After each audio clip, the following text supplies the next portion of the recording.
The globalists have wanted to eliminate paper cash and coins for a long time now, so as to have complete control of the financial system. Well, lo and behold, when the fake pandemic comes along, suddenly we're told that cash carries COVID and people should try to use their debit cards more.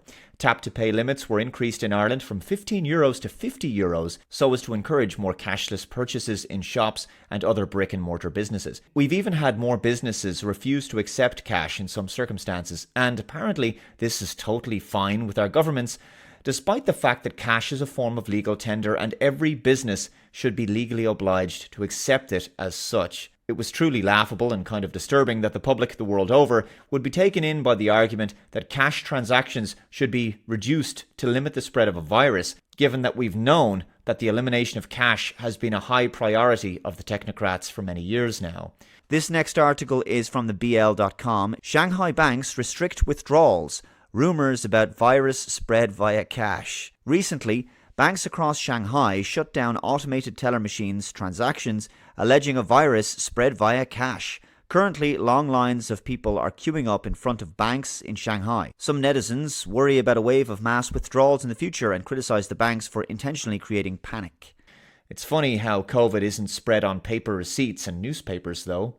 The gradual phasing out of cash has been in the works for some time now, aided by the huge convenience of being able to simply tap a debit card or a credit card to pay for things, rather than carrying around paper notes and coins. Banks have also been limiting the amount of cash their customers can take out of their accounts, and of course, as part of the slow phasing out of cash, there are plans to make certain amounts of cash payments illegal in the European Union. I've already discussed this article from the independent.ie, Cars, Funerals and Home Improvements, EU to crack down on large cash payments. Cash payments will be banned under EU rules expected to come into force within 3 years. Move could affect a large section of society who choose to operate solely on a cash basis, which is of course their right. This time the justification being used is to stop money laundering. Cash payments over €10,000 for transactions such as car purchases, home improvements or funeral bills will be banned under EU rules expected to come into force within 3 years. The EU legislation is being considered in an attempt to clamp down on cross-border money laundering on a wider European basis. Whatever the contrived justification, the war on cash has nothing to do with combating criminal activity and everything to do with ending our freedom. So long as cash is in circulation, we have the freedom to engage in private business transactions with anyone we like, and such transactions cannot be stopped or tracked. But a world in which the only currency is digital and there is no cash means that your government and the globalists they work on behalf of have complete visibility of your purchasing habits, and if they so wish, they can block certain purchases. They can place a tariff on some transactions. They can deactivate your ability to spend your money when you want. If you've violated some social credit rules or hate speech terms of service, maybe your bank account is suspended for a time as punishment. Your bank card could be restricted when you go to pay for your groceries, for example, in the supermarket. But in addition to these forms of financial control, there are others. It appears the plan under the Great Reset is for our money to not only be digital, but in essence to be reduced to being little more than a kind of coupon system, because your money can be programmed to only operate in certain places for certain products at certain times. This recent article is from The Telegraph, dated June 21st, 2021. Bank of England tells ministers to intervene on digital currency programming. Digital cash could be programmed to ensure it is only spent on essentials or goods which an employer or government deems to be sensible. And what qualifies goods as being essential or sensible? The Bank of England has called on ministers to decide whether a central bank digital currency should be programmable, ultimately giving the issuer control over how it is spent by the recipient. Tom Mutton, a director at the Bank of England, said during a conference on Monday that programming could become a key feature of any future central bank digital currency in which the money would be programmed to be released only when something happened. He said, "You could introduce programmability. What happens if one of the participants in a transaction puts a restriction on future use of the money?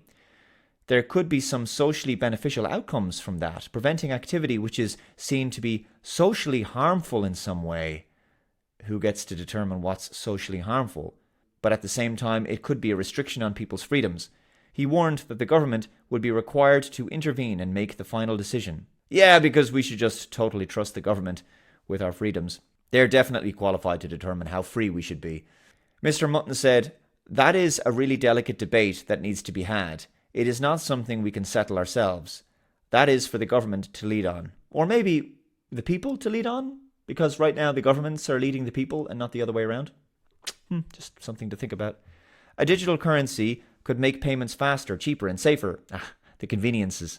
These are always used to push through the agenda, but also opens up new technological possibilities, including programming, effectively allowing a party in a transaction such as the state or an employer to control how the money is spent by the recipient. So just imagine your money being turned into a kind of glorified gift voucher for use only in certain businesses or on certain products at certain times. This will be a gift to the climate change zealots who will see this as an opportunity to prevent people from buying certain products they see as harmful to the environment. For example, if they want to get people onto a plant or synthetic meat-based diet, or insects for that matter, they can make it so that purchases of, say, red meat are essentially switched off for a period of time, making it so that only alternative fake meat or insect products are available to buy in the store. A new digital currency can essentially be programmed to only work at certain times. Your universal basic income that you receive from the state may also have a use-by period. In other words, the money is like a voucher which expires by a certain date. This encourages people to spend it quickly such that they can never save money, so they can't accumulate wealth. After all, by 2030, you're supposed to own nothing and apparently be happy. And like a voucher, this currency can not only expire, but it can only be used to purchase products and services from certain massive corporations in certain stores. This is the stakeholder capitalism that the World Economic Forum talks about. It would be the perfect way to put mom and pop shops out of business by literally making it impossible to give them money. As you can imagine, programmable currency would be the perfect tool for introducing a rationing system for food, building materials, fuel, electricity, you name it. From here, the gamification of the economy could begin.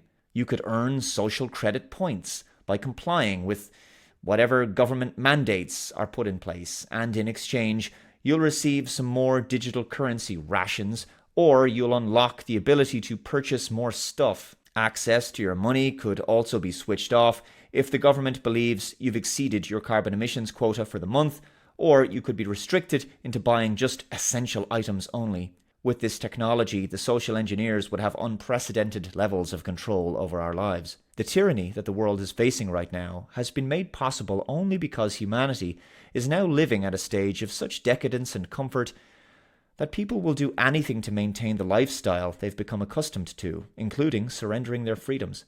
The problem is that once you've done that, the old life you had can never come back, because it was only through the sacrifices that your ancestors made to achieve your freedoms that such a lifestyle became possible in the first place.